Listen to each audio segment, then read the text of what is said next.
The forgotten vessel. The air on Vantis station tasted of rust and broken promises. Tomas Reeves pulled his worn jacket tighter as he navigated the winding corridors of the lower markets, keeping his eyes forward but his attention everywhere. 19 years working the outer rim had taught him how to move through places like this, not invisible, but uninteresting enough to avoid trouble. The market's dim lighting cast everything in shades of amber and shadow, vendors shouting prices for contraband that would fetch prison sentences in Commonwealth space.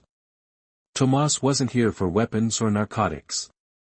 His quarry was information, specifically about the genetic anomalies affecting the Centauri colonies. Fresh protein, guaranteed clean, a vendor called out as Tomas passed. Tested myself, scientist. Tomas fought a smile.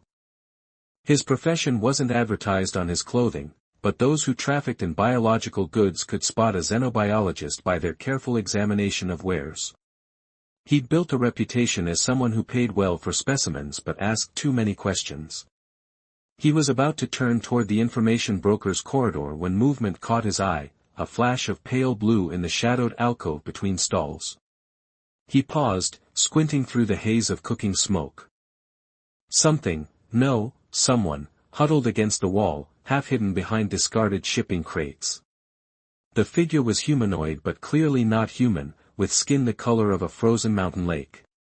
She was curled tightly, arms wrapped around pulled-up knees, head bowed so that tangled silver-white hair obscured her face. "Keep moving," grunted a security guard, prodding Tomas with an electrified baton. "Nothing to see." "What's happening here?" Tomas asked, stepping away from the guard but not continuing past the alcove. The guard shrugged. "Failed merchandise. Consortiums disposing of it after market close. Not worth transportation costs to ship back." "She's a person," Tomas said, the words slipping out before he could catch them. This earned a harsh laugh. "It's inventory, scientist. Defective inventory. Can't speak, can't work, won't even look at customers. 3 auction attempts, no takers." The guard checked his timepiece. "Disposal crew comes through in 2 hours." Tomas felt something cold settle in his stomach. Disposal wasn't a euphemism on stations like Vantis. He approached slowly, crouching a few feet away from the figure. Up close, he could see that her blue skin was marred with darker patches, bruises perhaps, or some kind of natural marking. She wore only a thin shift that barely covered her, inadequate for the station's perpetually chilled air. "Hello," he said softly. "Do you understand me?" No response. Not even a flicker of acknowledgement. The guard snorted. "Told you. Defective." Tomas ignored him, studying the woman more carefully. Her breathing was shallow but steady. Her posture wasn't simply defeated, it was protective. She wasn't cowering, she was conserving energy. Surviving. "How much?" Tomas asked, not looking away from her. "What? How much to take her off your hands?" The guard blinked, clearly surprised. "She's already written off. Paperwork's done." "Then it shouldn't matter if she leaves with me instead of the disposal team," Tomas reasoned, standing and pulling out his credit chip. "Administrative fee, let's say. For the inconvenience of changing the paperwork." The guard's eyes narrowed, calculating potential profit against potential trouble. 200 credits. 50, Tomas countered. "She's officially worthless, remember? 150. 75, and I don't mention to station security how you're selling off inventory that's already been written off." The guard's mouth twisted, but he nodded, holding out his scanner. Tomas pressed his chip against it, transferring the credits. "Your problem now," the guard said, tossing a small data chip at Tomas. "Deactivation codes for the tracker. Don't come crying when you figure out why nobody wanted it." Tomas pocketed the chip and turned back to the woman. She hadn't moved during the entire exchange, giving no indication she understood what had happened. He crouched down again, this time removing his jacket. I'm going to put this around you, he said gently. Then we're leaving this place. I won't hurt you. He moved slowly, telegraphing each motion before making it. When he draped the jacket over her shoulders, she flinched slightly, the first reaction he'd seen from her. It was progress. My name is Tomas, he continued, voice steady. I'm taking you somewhere safe. Can you walk? For a long moment, nothing happened. Then, almost imperceptibly, she raised her head. Eyes like liquid mercury regarded him, pupilless and unreadable. She didn't speak, but she unfolded herself with careful, deliberate movements and stood. The jacket hung loosely on her slight frame. Standing, she was shorter than he'd expected, barely reaching his shoulder. She swayed slightly but caught herself, one delicate six-fingered hand clutching the jacket closed. This way, Tomas said, gesturing toward the corridor that would lead to the docking bays. He didn't offer his arm or try to touch her again. My ship isn't far. They walked in silence, the woman staying exactly 3 steps behind him regardless of his pace. Tomas noticed how the crowds parted around them, not just the usual deference to a potential customer, but something closer to superstitious avoidance. Several vendors made warning gestures as they passed. When they reached the security checkpoint before the docking bays, the officer looked up lazily, then straightened when he saw the woman. Manifest and ownership papers, he demanded. Tomas handed over his identification. She's not cargo. Everything non-human on this station is cargo, the officer replied flatly. Papers. Tomas produced the data chip the guard had given him. She was scheduled for disposal. I purchased her contract. The officer inserted the chip into his reader, eyebrows rising slightly as he reviewed the information. Ha! Looks legit. He glanced at the woman again, this time with a mixture of curiosity and distaste. You sure you want this one, doctor? Says here she's non-responsive. Possibly brain damaged. I'm sure.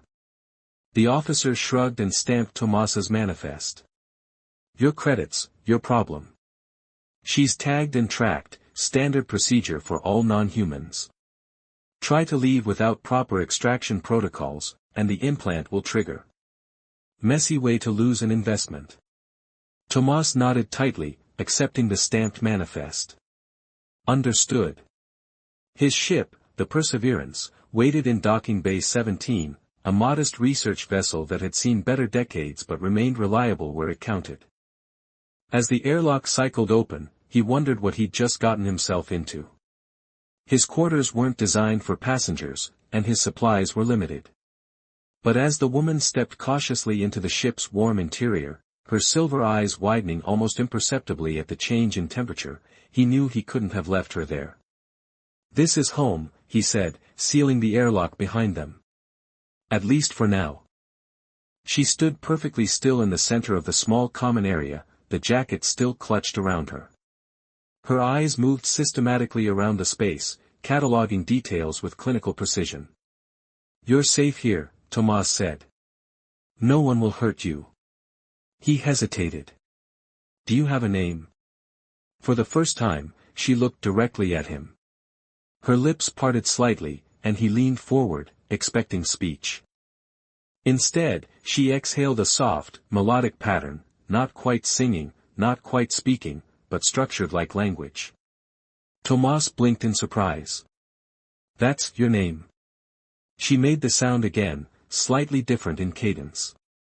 Then she pointed to her throat and made a cutting motion with her hand. You can't speak, he asked. Or, they did something to prevent you from speaking. She nodded once, definitively. Tomas felt a surge of anger, quickly suppressed. We'll figure it out, he promised. For now, would you allow me to call you Naira? It means survivor, in my mother's language. She considered this, then nodded again, the movement so slight he nearly missed it. Naira, he said, offering a smile. Welcome aboard the Perseverance. Patterns in the silence. 3 days passed aboard the Perseverance before Tomas could fully address the tracker embedded somewhere in Naira's body.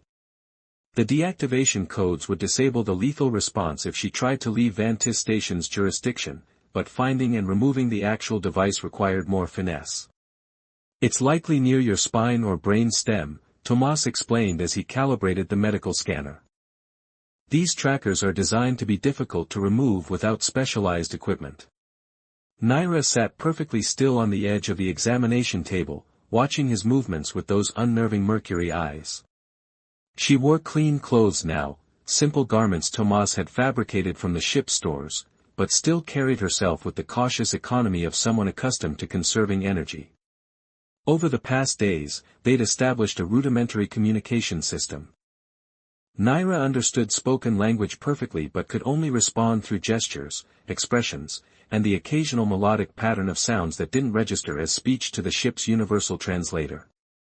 Tomas had given her a data pad, hoping she might write, but she'd examined it with puzzled curiosity before setting it aside.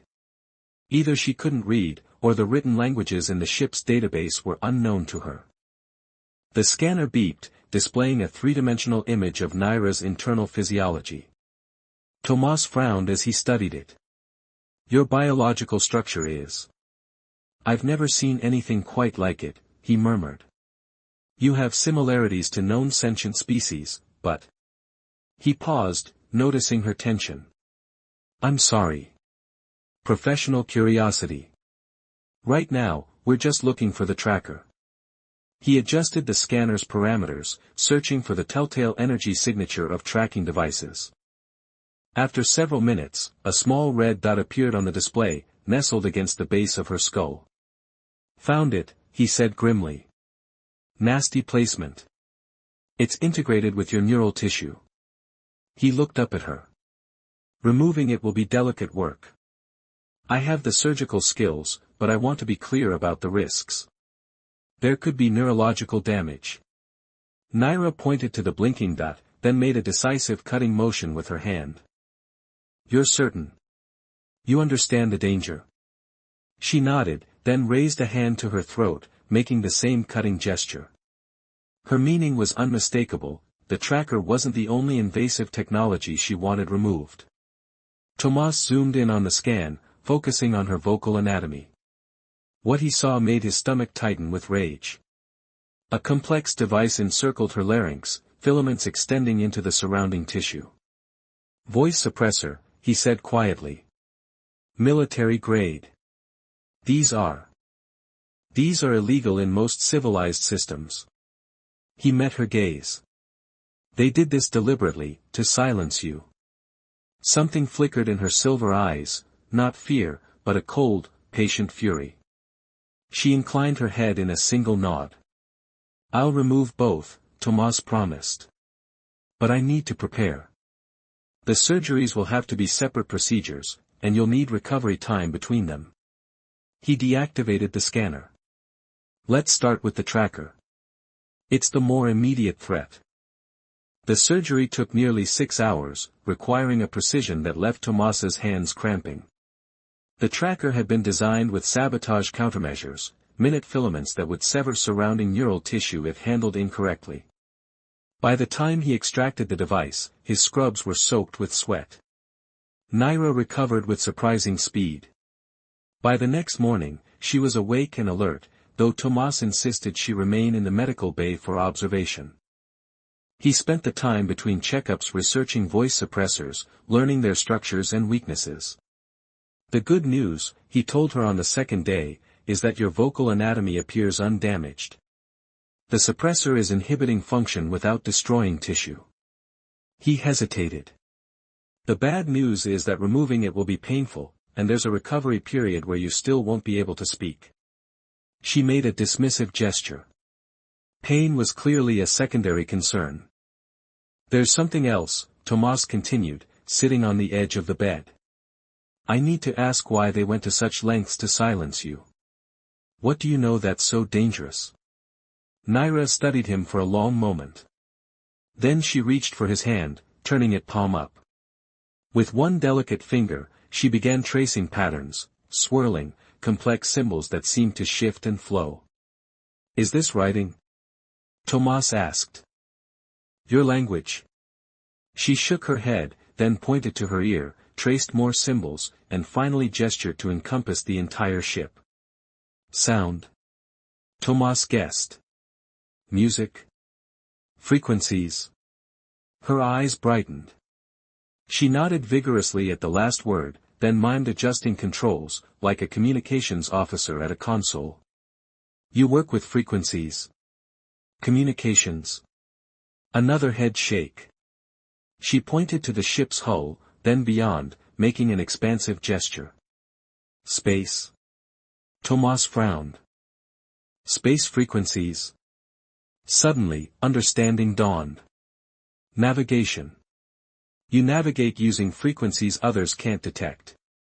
The smile that transformed her face was like sunrise breaking over a frozen landscape, brief but radiant. She nodded emphatically.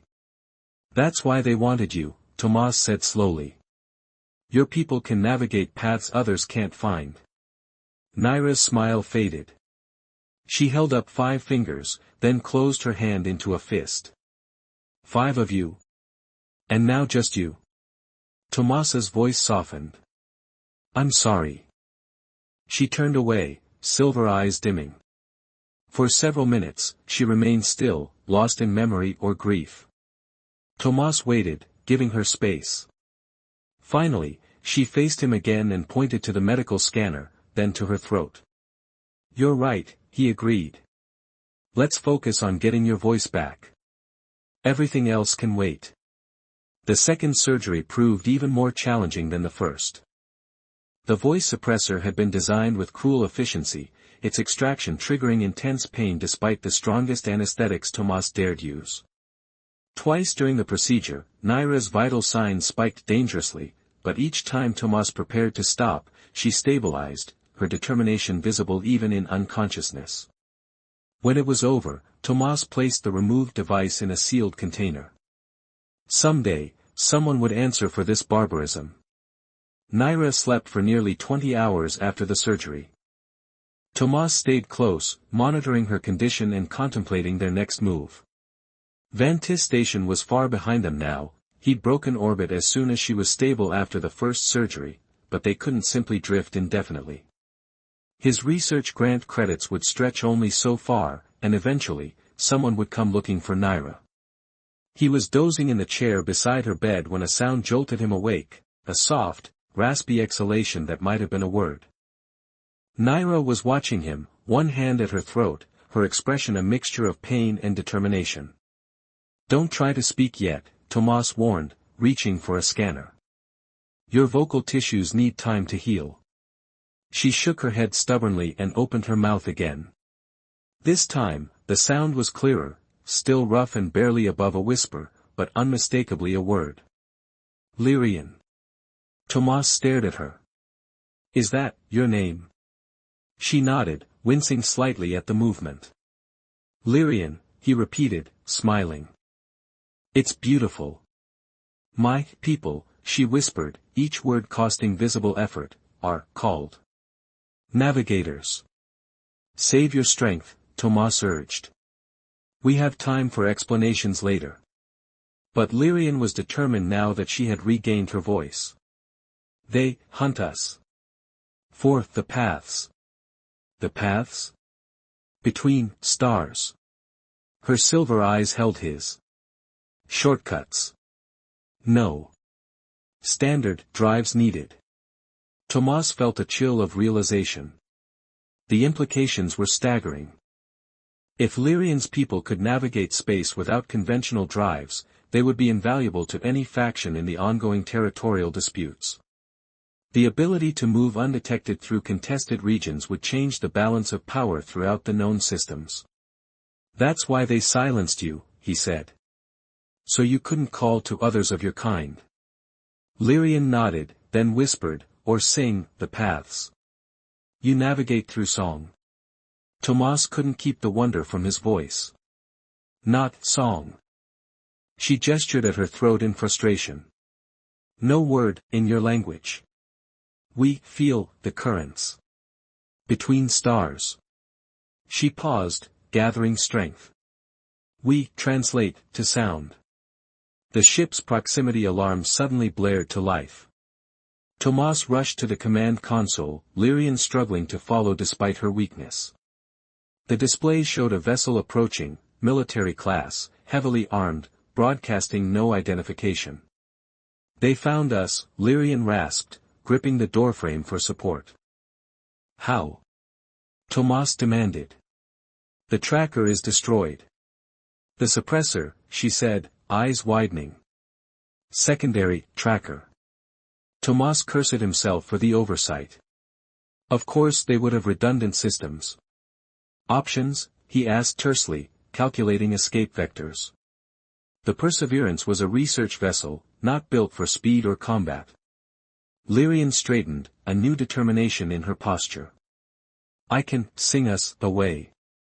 She met his gaze. Do you trust me?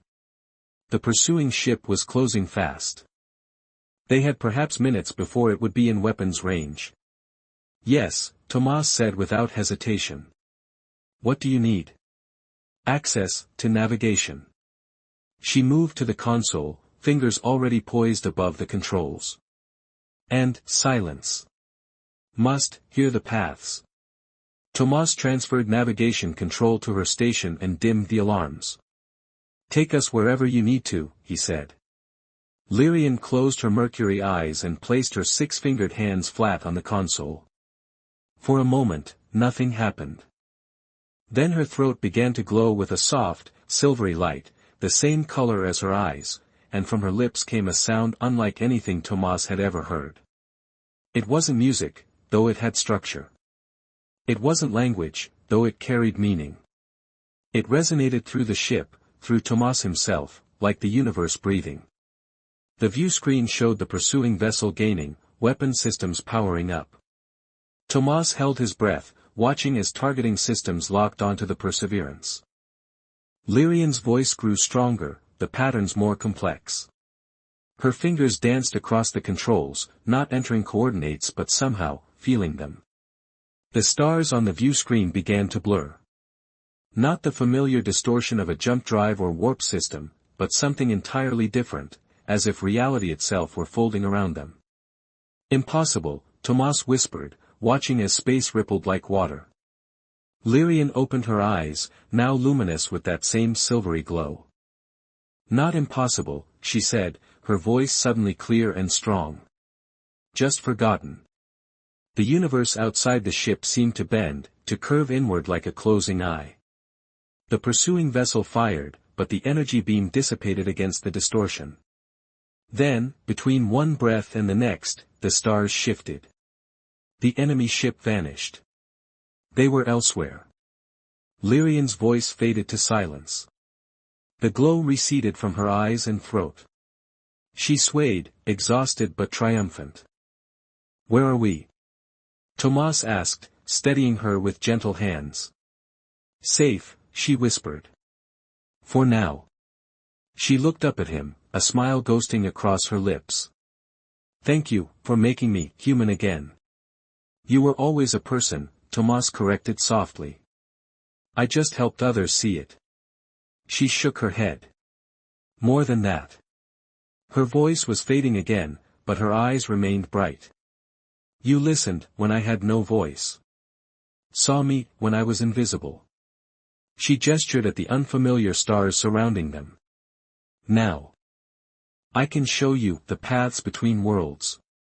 Tomas looked from Lyrian to the view screen and back. He had sought anomalies, patterns in scientific data. Instead, he had found something far more valuable, a connection across the void, a reminder that humanity wasn't measured by species but by compassion, by the willingness to see worth where others saw only commodity. I'd like that, he said, and for the first time since finding her in that shadowed alcove, Lyrian laughed, a sound like starlight breaking through clouds.